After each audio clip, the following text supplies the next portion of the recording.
So here we go. It's only been running for 2 hours, like so. Hot topics today. You guys are just going to have to stick with looking at this. And I'm going to zoom in a little bit more so that we can take care of that. But hot topics, what came up, my good friend John Koski out of our Troy office, he actually called me last week and said, you know, another one that you need to do, property taxes. Actually understanding the aspect of property taxes, how they work, what we need to know. Good morning, sir. Or good afternoon now. Guys, I've got to do one other thing too. I forgot about this last week. No, we are recording, so we're good to go. The agenda that we got today, property taxes, along with that, it's going to hit them Proposal A. Many of you are going, what the heck is Proposal A? The other is pop-up taxes. You may have actually heard that term, or the uncapping of the property tax. And then lastly, earnest money deposits. I want to get back into what that real subject matter is all about. So let's go back to the property taxes. Proposal A. When we talk about that, Proposal A is fairly simple. 1994. What we had was the bulk of the support of schools was laid upon anybody who was a property owner, an owner of real property, both commercial and residential. What Proposal A essentially did was to remove most of that property tax weight in supporting the schools, pulled it off of the residential homeowner, and shifted the tax, and they started to collect from a different source. So one of those, which I think makes all the sense in the world, is Michigan's very much a tourist state. So let's get other people's money into the state of Michigan and take their money. So they pulled the property tax, or excuse me, the sales tax went from 4%, increased it to 6%. Makes a lot of sense. It was through that they were hoping that they could also increase revenue enough to be able to cover that, and along with a couple other sources. One of those things that it also did was to create the state transfer tax. So the state transfer tax is at $7, $7.50 per $1,000 of the sale price of a property. Now a lot of you are going, well, wait a minute, it's $8.60. No, it's $7.50 for the state transfer tax. It's $1.10 for the revenue stamps, which is really a county tax. $8.60 total, but $7.50 for the state transfer tax. So when a property transfers, when the deed is transferred, it is upon the seller to pay that state transfer fee. Along with that, they did one other thing. They created the taxable value. So the taxable value is what residential homeowners who have claimed their PRE or principal residence exemption, or we also hear it as the homestead tax exemption. That's what those individuals are paying their taxes based upon. So if you see that property which has zero homestead, they're paying the full tax that is due upon, or the full millage that is due for the value of the property, which is based upon the state equalized value. So you're always going to see they're either going to be the same, but the state equalized value is going to be higher than the taxable value. I'll explain why.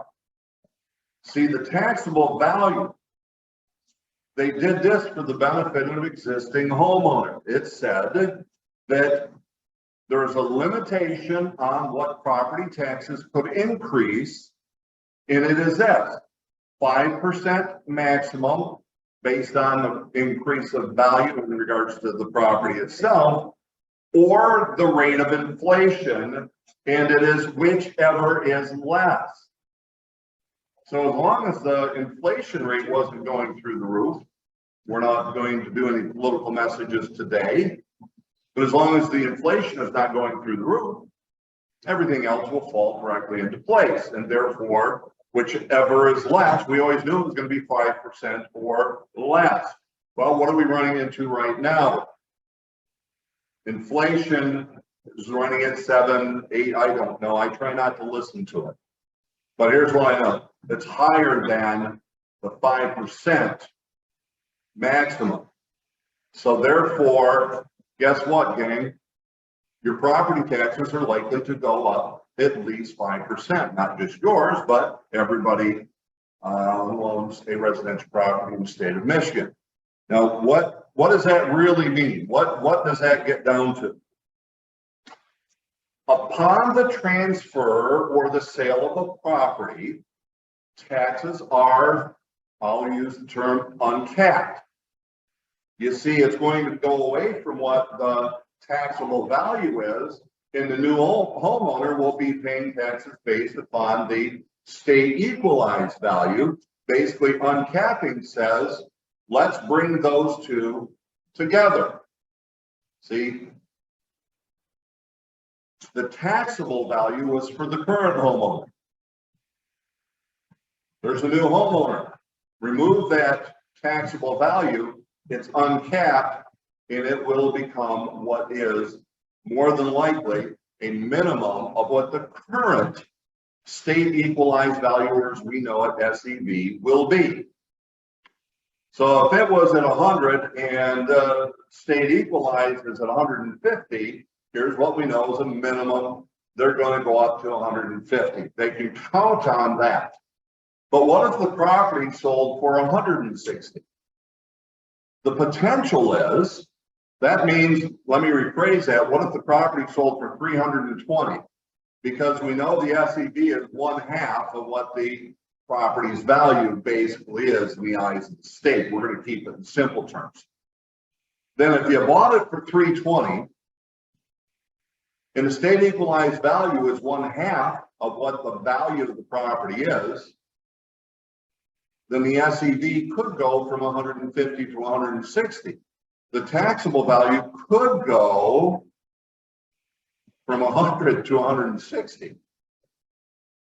That's going to make a big difference in regards to their taxes. So we're dealing with two things, guys.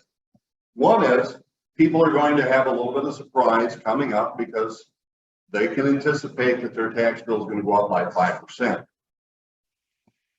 When it comes to the aspect of the purchase, we got another detail. Because here's what we know. What is it that a buyer asks when they found the property that they like? How much are the taxes? Well, let me ask you this. What are the taxes? Does it really matter what they are? Knowing what you now know, does it really matter what they are? Or does it matter what they're going to become? So the whole reason we've done what we've just done is for you to understand taxes won't be what they are now. Taxes will increase most likely. The only way that they wouldn't is if currently the taxable value is the same as the state equalized value. So that's an important thing for us to know. So what are the taxes going to be? Well, the most accurate way for a buyer to find that out is to go to the local treasurer. It's the local treasurer who's going to be able to answer that question. It's not going to be the county or anyone else. There's an individual at the local municipality who's going to give them the closest idea as to what the taxes may be. So we need to educate the buyer that would be one way for them to find out what their taxes will be. But I want to, again, educate the buyer that it doesn't matter what the taxes are, it's what the taxes are going to become. You're working with a buyer, you need to share that with them, because we all know this also, when the mortgage company calculates what their mortgage payment will be, including the escrow account for taxes and insurance, and you know that the taxes are going to increase, then would it not make sense that what we do is to make sure that the buyer is putting enough money away so that after the first year, and by the way, it might be the second year, because it takes a bit for it to get there and then the tax bill, and then all of a sudden they're really short on their escrow account to pay the taxes. Now all of a sudden the lender says, well, you need to pay us all the money for what we already owed, and oh, by the way, you also have to add in for what the taxes are so that you're complete. So they basically just borrowed the money for the year that they're behind, and at the same point got the increase to what it needs to be. So basically they're going to have a double increase in regards to their taxes going into escrow. Advise them in advance, guys. Let them know this is what's going to happen. You don't want to have somebody in that circumstance. It's a very unpleasant experience, both for us and for the buyer whom we have an opportunity to have sold a home to. Here's a simple place for you to get a guide, and it's called, well, here, write this down, www.michigan.gov, G-O-V, www.michigan.gov. The top right-hand page of the home page, you'll see a little search window. In that search window, I want you to put this in: property tax estimator. Property tax estimator. Now, everything working as it does, and I just checked this prior to, matter of fact, it was on the PowerPoint that was going to be right behind me. We were going to demonstrate this. You will find at the very top line says property tax estimator. All you have to do, and again, my book, give them the worst case scenario, then give them other more happy circumstances, but give them the worst case scenario. Worst case scenario, $300,000 house is $150,000 SEV. That would also be, because they just received the property, that would also be their taxable value. So that's the first line within it, property tax estimator.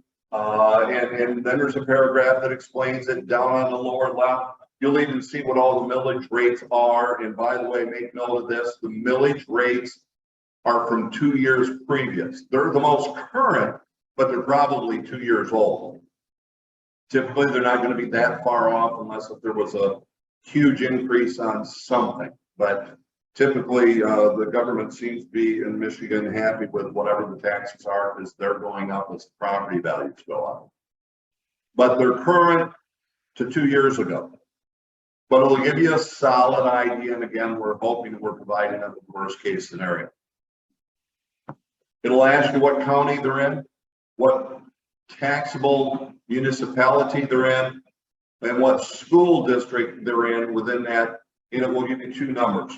One is going to be for a property where they filed for the PRE, personal residence exemption, and or the homestead property exemption. The lowest is if they use their homestead. The highest is if they don't. And so, guys, just get in there, check that out. But what I want to give you is simply this: make sure that you're communicating with your buyers, that they know and understand. And don't be afraid to communicate with the people that you know. One of the things that we always talk about is go talk to people, and this is a great thing to talk to people about. Have a personal conversation with your sphere of influence, and then make sure that you're aware of what could be coming their way. But again, the biggest key is for the people that you know. So next thing that I've got for us is we're going to do a quick review in regards to earnest money deposits. It is interesting how much we really don't know, or if you will, we may not be that confident in regards to the knowledge that we do have on earnest money deposits. So a Michigan real estate broker has to live by, same as we as salespersons must live by, what is called the occupational code. And so when a real estate broker holding an EMD or receives that EMD and is holding it in their own trust account, they have to live to the occupational code. Now, what is the requirement upon the real estate broker? Now, in the big picture, we're just going to look at that's HRC at the top. We know we got Coldwell Banker Professionals and Century 21 Sagmar, Century 21 Town and Country underneath that umbrella. But we're going to look at HRC. What it says, or what it requires, is that the broker, HRC, deposit into their trust account within 2 banking days, and you might want to write this down. It's in the clauses. Excuse me. It has to be in their trust account within 2 banking days from receipt of offer acceptance. So once we as a broker, HRC, are notified that we have acceptance,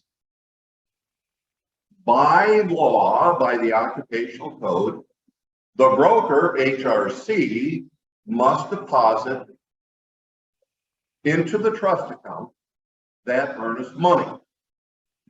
Now that's what the broker is responsible for.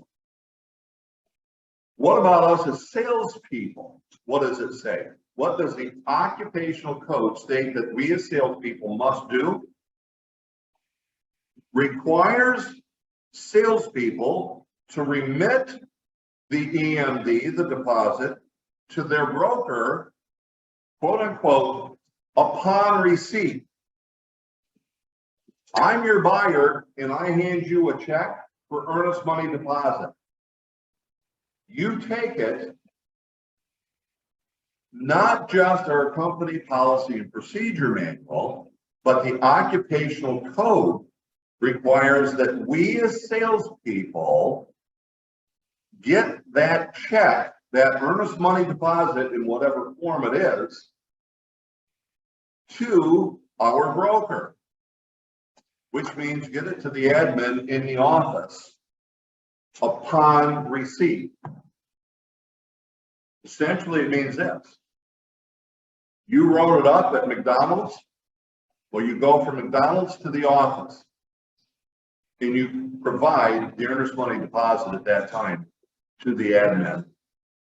And we know we're not going to hold them. We're going to deposit it. Okay? You can check with your manager as to how that they like to handle it. But know that, again, I'm going to repeat, the occupational code requires the broker deposit it into their trust account within 2 banking days from receipt of offer acceptance, from when they've been notified that they have an accepted offer. The occupational code requires that you, the salesperson, remit the EMD to the broker upon receipt. So we don't have options, guys. That's what the occupational code, the law under which we need to operate, requires. Can you take a question? Here's the big question. What happens with the aspect when it is to be released or when you request that it be released?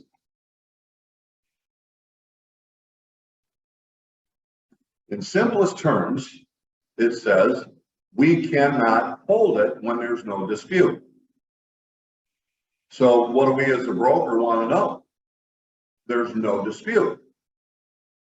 Because the law says if there is a dispute, we are prohibited from releasing the EMD. When there is a dispute, we are prohibited from releasing the EMD. Now, when there is no dispute, we cannot hold the EMD. The only reason that we'll hold the MD is to get verification that there is no dispute. How do we know that there is no dispute? Well, that's really easy. We get a mutual release signed by both parties. We now know there is no dispute. So then what if there is a dispute? Well, here's what the occupational code actually says. The only way that we're able to release it when there is a dispute is when the parties agree in writing as to who will receive the funds. What does that sound like? A mutual release. There's one other circumstance that will allow us, when there is a dispute, to release the earnest money. That one's a real simple one. It's a court order. When there's a court order that directs the disposition of the funds. So when there's a dispute, we have no options. We need one of two things. The parties agree in writing, mutually agree in writing, mutual release, or the courts told us, give the money or dispose of the money, disperse it how they direct us. That's it. Now, here's where we'll wrap up then. The law is very, very clear. It's very clear. How the purchase agreement is written doesn't allow us to release the earnest money deposit when there's a dispute. So the funds cannot be released even if the answer is obvious as to who should receive the funds. We cannot release it if there is a dispute. So yes, we need to worry about what the purchase agreement states. Because it ever has to get to the point of a court, a judge deciding how it should be dispersed, who would get it, that individual is going to take a look at what the agreement was that the buyer and seller entered into mutually. And based upon that, they'll make the decision as to how it should be dispersed. So don't get me wrong, the purchase agreement is important, but I'll say one last time. The law is very clear. When there is a dispute, regardless of how clear it is whose money we believe it should be, we cannot release the earnest money deposit. So that's what I've got for you today. And it was just interesting that I saw a quote today from Walt Disney. So I'm going to leave you with these parting thoughts. Walt put it out this way. The way to get started is to quit talking and begin doing. In our business, we need to quit talking about what we could be doing, what we should be doing, what we might do, and just start doing the talking. Walk the talk. So you guys know what to do. It's been a great week. Drop to me like John did. What are your thoughts? What do you feel you could use in regards to your next Hot Topic Tuesday? So I hope this was great for you. Have a great one, and we'll see you next week.